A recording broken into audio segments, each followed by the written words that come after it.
ครับเราเอาว่าหมูพาไปตลาดวันนี้พาไปหาดไอพลแล้วให้เครื่องเขาอยากหายรีมาให้เชิญให้รีพาไปใหญ่ซื้อเครื่อง เครื่องยังอะนะเครื่องนุ่มเด็กอยากได้ตัวมีตัวงามเขาอยากได้แจรีพาไปแต่เราจะขี่มาหรือเปล่าเจ้านางถาเราอยู่บ่มือนี่นางคอยเราอยู่บ่ถาในห้องถาเรามาเลยสิชวนเราอันให้เราพาไปซื้อเครื่องจะเราสิไปหรือเปล่าจะมีเงินบ่เงินอยู่แล้วโอ้เงินอยู่แล้วไม่รีโอ้มีอยู่บ่ผู้ใหญ่ผากมาหายบ่น้องหลักโอ้เท่าไรยันน่ะลูกหูคนมีแต่บริวารเราเก็บไว้เพิ่นว่ามีอยู่เนาะเดี๋ยวผู้รักผู้ใหญ่เพิ่นผากมาหาย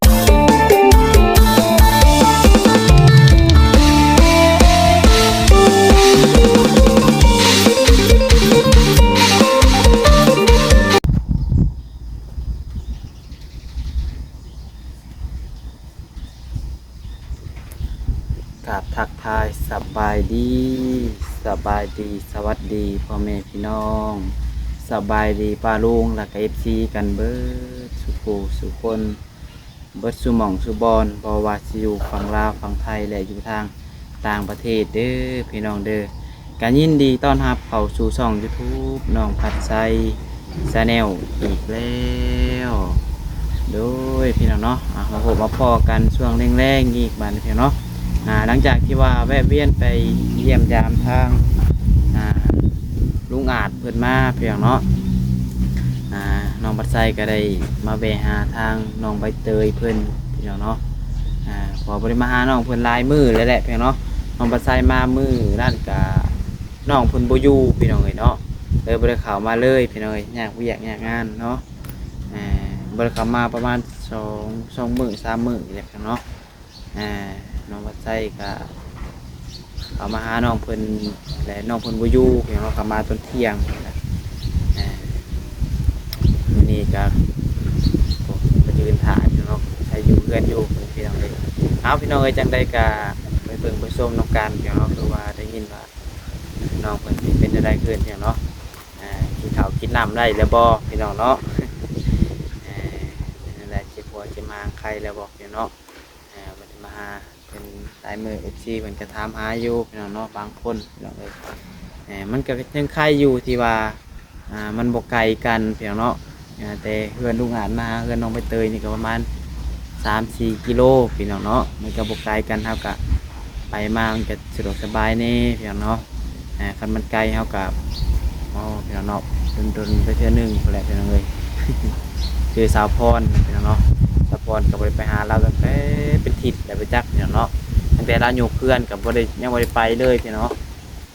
ทีแรกเมื่อนี้ว่าไปหาสาวแต้วว่าสิขึ้นไปทางบ้านสาวพรเลยพี่น้องนอนในเพนแต่ว่าบ่ได้ขึ้นไปพี่น้องเอ้ยเดี๋ยวน้องมาใส่ค่าเวียกทางนี้น้อยนึงแน่พี่น้องเนาะพอดีทางเบิ่งมื้ออื่นพี่น้องมื้ออื่นว่าคันบ่มีหยังผิดพลาดว่าสิขึ้นไปตอนเช้าพี่น้องเนาะ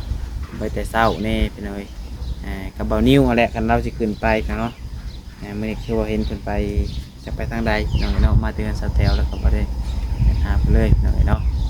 พี่น้องจังได้กาขึ้นไปหาทางน้องใบเตยพุ่นผู้ใดพี่น้องเนาะเป็นจังได้เนาะมีข่าวดียังเข้ามาเพิ่มเติมแล้วบ่พี่น้องเนาะจะเข้าไปรับชมคลิปกับฝากให้พี่น้องเป็นกำลังใจกดไลค์กดแชร์คนละ1 ไลค์ 1 แชร์เพื่อเป็นกำลังใจให้น้องบัดไซหน่อยเด้อพี่น้องเลยเนาะโดยพี่น้องไปนี่ครับประตูอัตโนมัติอัดตายเลยประตูแล้วกับพี่น้องเนาะแข่งไว้นะพี่น้องเห็นบ่แข่งไผ่หนาย้อนลงมาโอ้คนแทบลุกขอยอกพี่น้องน้องใบเตยมากับรถคู่ใจคือเก่าพี่น้องเนาะพี่น้องขึ้นไปหาเราก่อนหนังย้อนแข่งขึ้นไว้หน้าพี่น้องเนาะจากเราขึ้นในหนังเห็ด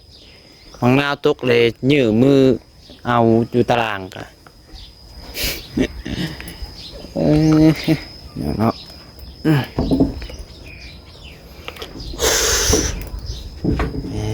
เป็นยังไงบ่ได้มาหา2-3 มื้อสบายดีเด้อน้องล่ะ สบายดี เอ้ยมีหยังเปลี่ยนแปลงอยู่บ่ได้มาหลายมื้อนี่แม่นจักเสียงผู้บ่าวไว้บ่จักอันนี้ บ่มี โอ้ยอย่ารักเสียงผู้บ่าวไว้เอ้าเตาไปใส่เลย อยู่เฮือนหมู่ เอ้าเตาอยู่เฮือนหมู่เอาไปยังอะน่ะ เอาไปดังซื่อ ไปดังซื่อ ๆมันนี่มันบ่มีบ่ฮอดไปดังพุ่น ๆถ่านก็เอาไป ไปเบิด โอ้ตัวไอรีซื้อใหายหาไปเบิดเลย เอาอยู่ใช้เงินหมู่ เด้ หลังนี้ฮะ เอาไปให้หมูไส้บ่ เฮาก็ใส่กัน คือเรียกว่าเป็นหมูไส้ใช่มานั่งข้างเพียวนั่งเพียวงั้นมาพี่แล้วไม่ต้องไปไกลแล้วนอนโอ้ทานกับเตาเอาไปไว้เฮือนหลังนั้นเงินหมูก็เงินหนึ่งคุณเงินใกล้เนาะเอาไปแต่มือได้นะน้องล่ะ มื้อซื่นนี่ เอาอยู่อันเจ้าบุมีบอลดังแล้วเจ้าไปไว้เฮือนมันหมู่ขับบกล้าดังบอกมันอยู่เฮือนผู้เดียวนี่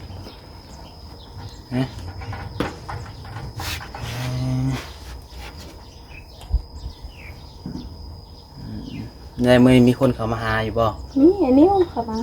ไอ้นิวก็ไผ คนเดียวแล้ว แต่นิวผู้เดียวโอ้แล้วเขามาแต่โดนแหละ โดนเติบแล้ว บ้านนี้ได้สะ ไอ้นิ้วกับเบาลี่ เอา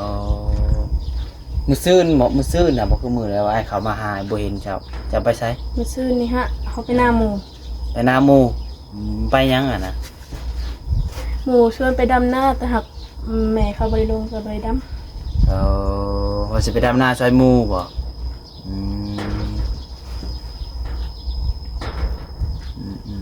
ไอ้มาบ่เห็นน่ะก็กลับคืน ได้ยินไอ้นิ้วเว้าว่า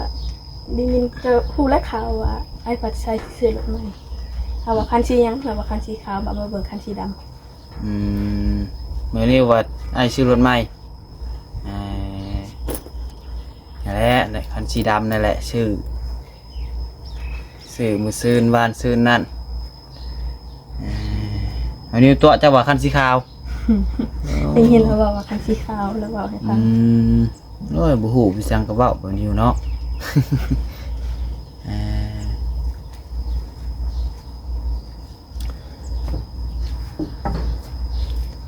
มื้อนี้บ่ได้ไปดินทางใดบ่มื้อนี้ มีกันอยู่ในเฮือน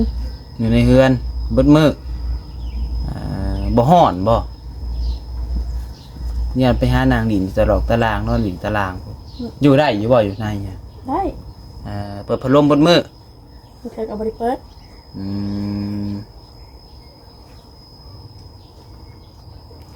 อะไรกินข้าวแล้วบ่กินได้แล้วข้าวนำ ได้อยู่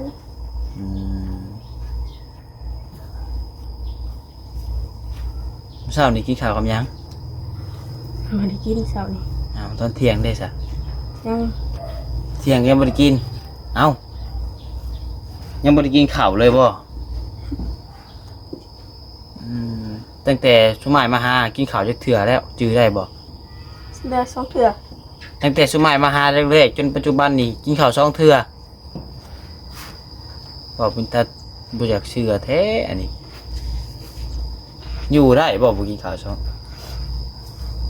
กินแต่ขนมนมเนยไปฮะ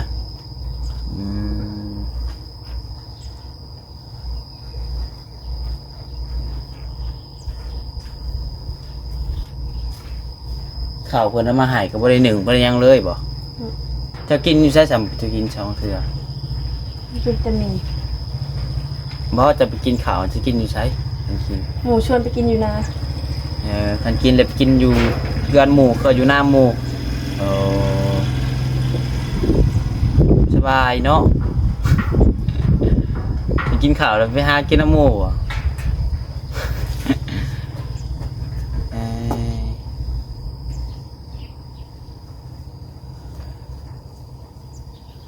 เนี่ยยังบ่มีข่าวดียังข่าวมาเพิ่มเติมบ่ทางไอ้หลอกไอ้ดีเพิ่นยังบ่ได้มาแจ้งยังบ่ เนี่ยเรามีเงินจอนออกจอน้ำให้แปลงเงินแปลงซานให้ยังบ่มีติอืม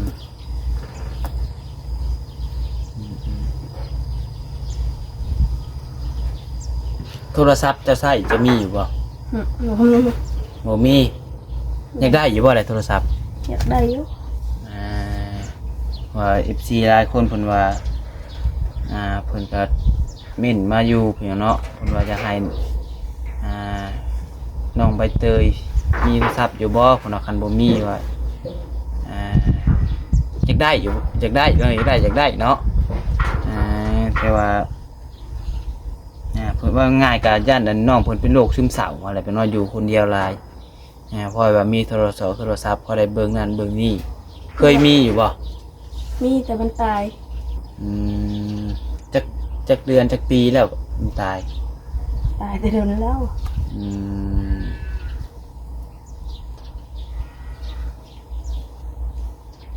โทรศัพท์อะไรเนาะกำลังนั่นอย่างไรบ่ได้ลิ้นก็อยู่ได้เฉยเนาะคือว่าลิ้นน้ำหมู่บ่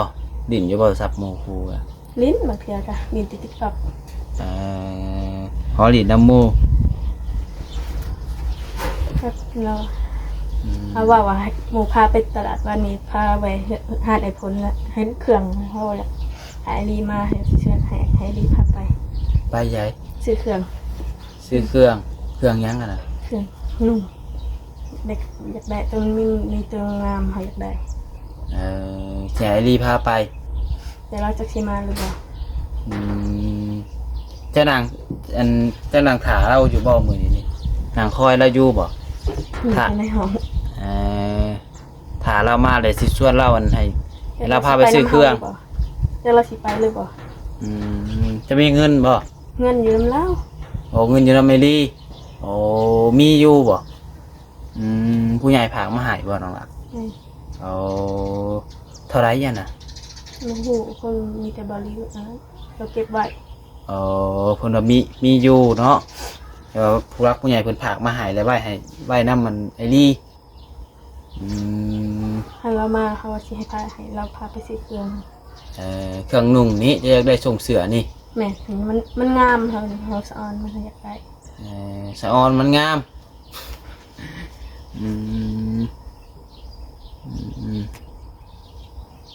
เพิ่นเรามาก็จังบอกเราชวนเราไปลองเบิงแต่เราพาไปซื้อเครื่องใหม่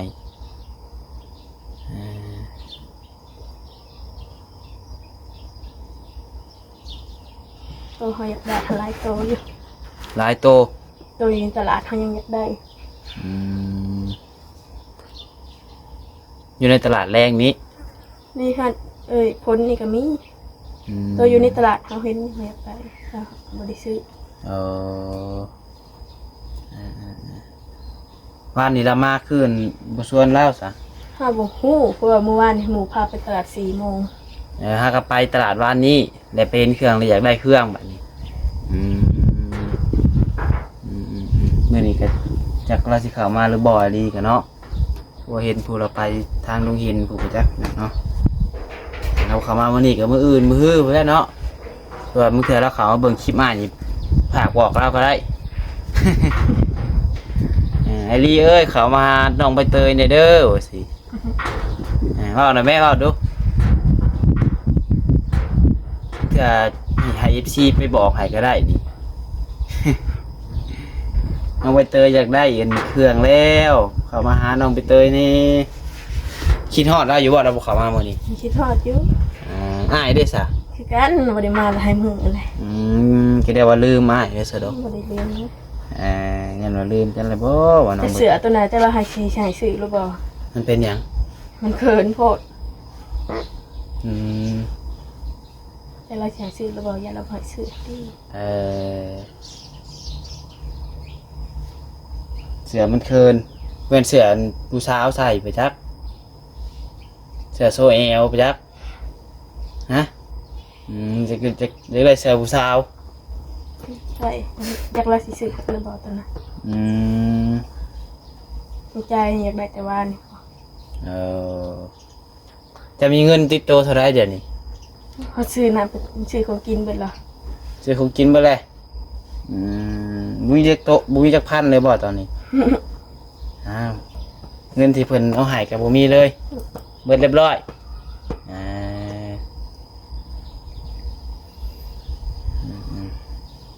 บัตรไอรีเพิ่นมาก็ขอติดตัวไว้นะเพิ่นจัก4-50 แสนหนึ่งให้เพิ่นพาไปซื้อเครื่องกันขนาดมีเงินน่าสิพาไปซื้ออยู่ขนาดมีเงินก็ ง่ายกับบ่มีเงินส่วนที่เงินเดือนนี่บ่ออก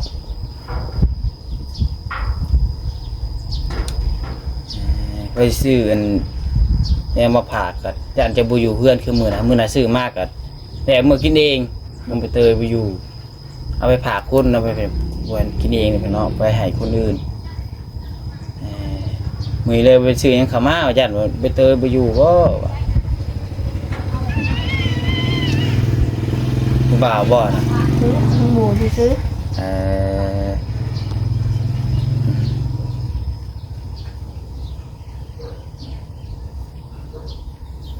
นี่คอยปรับคอยเปลี่ยนไปเด้อเริ่มเว้าม่วนขึ้นมาแล้วหน่อยนึงคือไอ้บอกหาจื้ออยู่ว่าคือเบิดดีแล้วพยายามเว้าให้มันม่วนพยายามเว้าให้มันม่วนให้มันมีตาฟังอะไรอันใดที่ควรเว้าบุคคลเว้าก็คิดก่อนเด้อ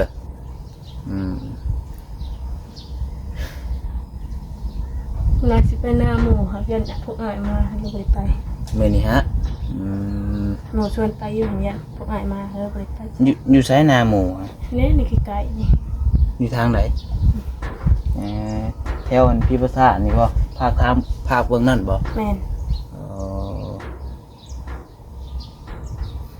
ผู้พาไปดินส่วนนี้บางทีเพิ่นเข้ามาหาเพิ่นบ่เห็นสิมีคนเข้ามาหาอยู่ดอกจังหน่อยนี่ถ้าเบิ่งเว้าเก่งๆเด้อเขาจะให้คนเข้ามาหาหลายเด้อเว้าเก่งๆเว้าม่วนๆแล้วก็บ่ต้องเลือกเด้อว่าผู้นี้บ่เว้านำดอกเว้าถ้าเว้าแต่นำผู้นั้นบ่ต้องเลือกแบบนั้นเด้อไผมาก็เว้าเบิดเว้าม่วนๆเว้าแบบให้เพิ่นสงสารเฮาอะไรตนเฮาอย่าได้คนที่เฮ็ดแนวใดคนสิฮักคนสิแพงเฮาก็เฮ็ดเอาแหละเด้อกับเวลาเพิ่นถามคนเพิ่นถามคือแบบอ้ายถามนี่ถามก็พยายามตอบแบบเว้าหลายๆเว้าม่วนๆแว่นถามบ่หลายคำบ่ตอบว้าวแบบนั้นเด้อเอาง่ายๆรวมๆกับพยายามเว้าให้เก่งๆให้ FC เพิ่นฟังแล้วเพิ่นม่วนหูเพิ่นไอ้ต้นเฮา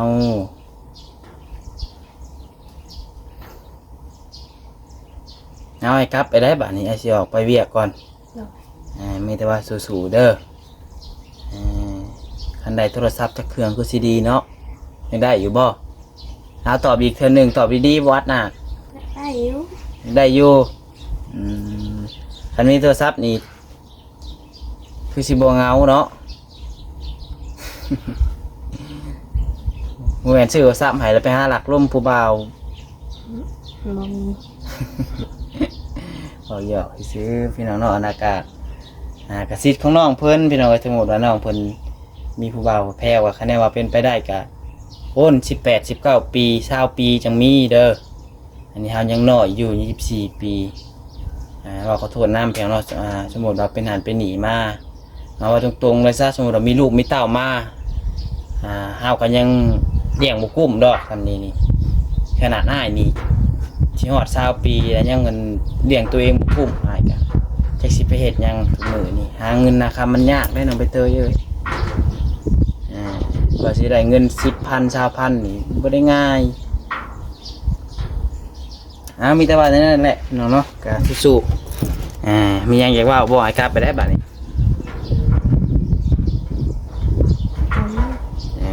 โอเคซะสบายดี FC แน่สบายดีโดยนุกใหม่เอางามๆเฮ็ดได้นี่โดยสบายดีว่าสิโดยสบายดีเขียนเสื้อฮะพยายามเฮ็ดให้ เป็นตะเพงเห็นไหมมันหนาหักเอาใหม่ดูบัดนี้หนูงามๆเอาใหม่ แม่เธอสบายดี ถ้าเป็นไปยิงเขาต้องให้มันงามให้มันจบ พี่น้องเนาะบัดนี้เบิ่งพี่น้องเลยคำเข้ามาเลยเวลาก็ได้มาใส่ก็สิได้เดินทางกลับก่อนไปพี่น้องเลยมีเวียกแน่พี่น้องเนาะจะออกไปทางอื่นไปเบิ่งนะก่อนพี่น้องเลยมีแต่ว่าคะแนนมาในไรก็มาเยี่ยมทั้งน้องพุ่นไม้พี่น้องเนาะโอเคเลยพี่น้องเด้อสาวมีพระผู้ใหญ่ใจบุญทันใดเนาะถ้าเห็นคลิปนี้แล้วอยากซอยเรือทางน้องใบเตยพี่น้องเนาะซ่อมแซมเพื่อนให้เราใหม่บ่คือว่าเจาะน้ำทางน้ำเห็นห้องน้ำให้เราพี่น้องเนาะก็หลายอย่างหลายแนวอยู่พี่น้องเนาะรวมๆก็คือยังขาดเคินหลายอย่างออกคนกันเนาะมันถือมีพระผู้ใหญ่ใจบุญอยากเฮ็ดบุญเฮ็ดซอยเรือทางน้องเพิ่นนั่นแหละพี่น้องเนาะโอเคได้พี่น้องเด้อสุดท้ายนี่ก็ขอลาไปก่อนขอให้ทุกคนอยู่ดีมีแรงสุขภาพร่างกายแข็งแรงหักแพงเก่าพี่น้องเนาะร่ำรวยบุญสุขสุขคนสุดท้ายนี้ขอกล่าวคำว่าสบายดีสวัสดี